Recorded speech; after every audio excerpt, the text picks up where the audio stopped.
Hello students, welcome to creative mind online classes. आज हम 12th class का number 1 जिसका नाम है नॉन प्रॉफिट ऑर्गेनाइजेशन अलाभकारी संस्थाएं वो शुरू करने वाले हैं। अगर हम मार्क्स की वेटेज के अनुसार देखें इस चैप्टर को तो ये 10 मार्क्स का होता है, आपका पूछा जाता है फाइनल एग्जाम्स में। तो बिल्कुल बेसिक से शुरुआत करने वाले हैं। क्या होता है एनपीओ, नॉन प्रॉफिट ऑर्गेनाइजेशन।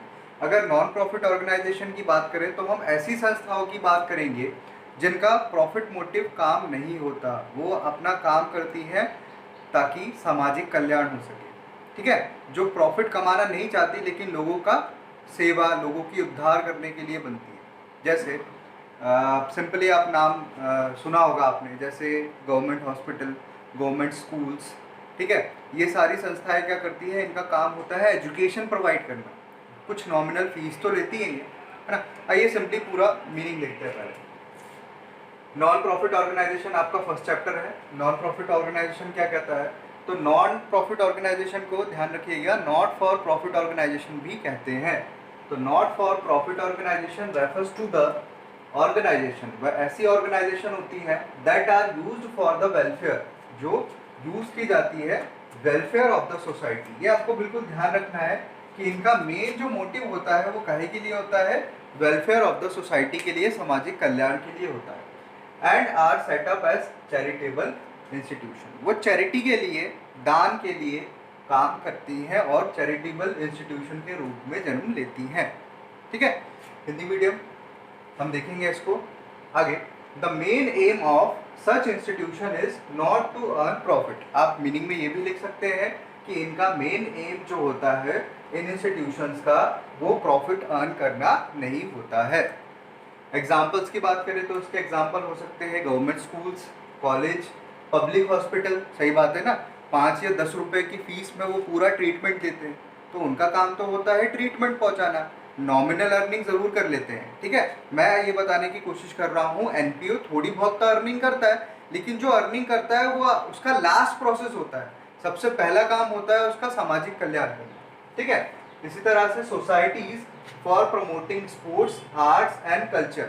कई बार कई सोसाइटीज में ऐसे क्लब्स बनाए जाते हैं ताकि लोगों को स्पोर्ट्स के लिए ज़्यादा है ना अवेयर करना, हेल्थ इश्यूज पे ध्यान देना, कल्चर इश्यूज पे ध्यान देना। तो ऐसे ऑर्गेनाइजेशन को भी हम एनपीओ कह सकते हैं। एग्जाम्पल्स बहुत सारे हैं मैंने लिखे हुए। आशय, अलाभकारी संस्थाओं से आशय ऐसी संस्थाओं से है जिनका प्रयोग सामाजिक कल्याण के लिए होता है। ठीक है, तथा जिन्हें धार्मिक संस्थानों के रूप में स्थापित किया जाता है। वह धार्मिक संस्थान भी हो सकती है। धार्मिक संस्थान कैसे सर, तो सीधी सी बात है ना बेटा, मंदिर, मस्जिद, चर्च, गुरुद्वारे। यहाँ पर आपने देखा होगा एक शायद 15 या 20 रुपए में भरपेट खाना मिलता है, भंडारे, लंगर होते हैं। तो इनका काम होता है सामाजिक कल्याण। तो ये धर्म के नाम पे काम करती है। ठीक है, चलिए इसके उदाहरण हो सकते हैं, है ना। इन संस्थाओं का मुख्य उद्देश्य होता है लाभ ना कमाना। इसके एग्जाम्पल देख लेते हैं, स्कूल, कॉलेज, सार्वजनिक अस्पताल, खेल, कला और संस्कृति को बढ़ावा देने वाली संस्थाएं आदि। ठीक है, सिंपली अगर हम और इसके बारे में बात करें, मीनिंग के बारे में बात करें, तो ये ऑर्गेनाइजेशन नॉर्मली जनरली कोई भी परचेज तो करती है लेकिन सेल नहीं करती। मतलब सेल करके कोई प्रॉफिट अर्न नहीं करती। ये भी आप लिख सकते हो इस ऑर्गेनाइजेशन। फिर से रिवाइज करते हैं। नॉन प्रॉफिट ऑर्गेनाइजेशन का मतलब ऐसी संस्थानों से है जो सोशल वेलफेयर या सामाजिक कल्याण के लिए बनाई जाती है ना। इनका प्रॉफिट अर्न करना मेन मोटो नहीं होता, मेन एम नहीं होता। आगे इसके एग्जांपल्स भी याद कर सकते हो आप, बहुत सारे एग्जांपल्स हैं, स्कूल, कॉलेज, पब्लिक सोसाइटीज, है ना। प्लस आप ये भी लिख सकते हो मंदिर, मस्जिद, गुरुद्वारे, चर्च। ये भी इसके बेहतर एग्जाम्पल हो सकते हैं। ठीक है,